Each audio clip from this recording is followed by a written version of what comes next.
9သိန်းကျော်10သိန်းအောက်မှာဗျာအကျန်းခံခံနဲ့ဘက်ထရီခံခံနဲ့သုံးနေတယ်မှန်ကုန်းမှန်လက်ပွေနဲ့သုံးနေတယ်ကင်မရာရုပ်ထွက်လေးရလဲကောင်းရမယ်ပြီးတော့ကျွန်တော်တို့ဒီ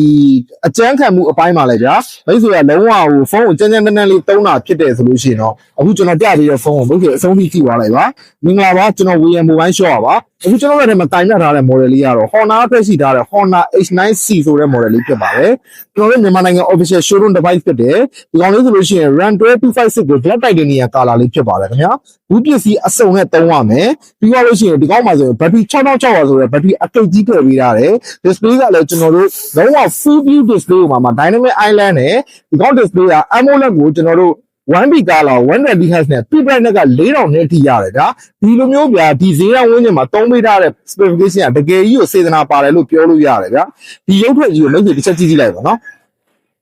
ဒီ display ရုပ်ထွက်ကြီးနဲ့ဗျာဒီ battery အကိတ်ကြီးနဲ့ဒီဈေးတန်းတန်အောင်တန်နေဗျာနောက်ပြီးတော့ကျွန်တော်တို့ဟိုအကျန်းခံမှုအပိုင်းမှာလဲ special ကိုအကျန်းခံတာကျွန်တော်တို့ China လုံးမကင်ရင်တဲ့လူတွေအတွက်ရွေးချယ်စရာတော့ global အလုံးလေးလည်းဖြစ်နေတယ်ဆိုတော့ဒီ model လေးကအထူးကိုရွေး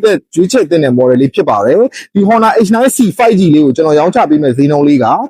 9,9500နဲ့ရောင်းချပေးမှာဖြစ်ပါတယ်။ C ရပိတ်ဖြစ်ပြီးသားအလုံးလေးဖြစ်မယ်။ RAN 2256လေးနဲ့ Aussie Opel လေးကန်ရမယ်။ဘူးပစ္စည်းစုံလေးကန်ရမယ်။ဒီဖုန်းလေးကိုကြိုက်နေတဲ့ဆိုကျွန်တော်တို့ VM Mobile Shop လမ်းခဲ့ပါ။နောက်တစ်ခုမှရှိတဲ့ဖုန်းတွေနဲ့လည်းအဟောင်းပေးအသစ်ယူအလဲထက်ကိုအဆင်ပြေအောင်ပြုလုပ်ပေးနေပါပြီ။ Network customer များအတွက်လည်းလူချင်းမင်းတို့ကြိုက်နေတဲ့ရအမြန်ချိုးပုံများနဲ့အဆင်ပြေအောင်ပို့ဆောင်ပေးပါရစေ။အားလုံးကိုကျေးဇူးတင်ပါတယ်ခင်ဗျာ။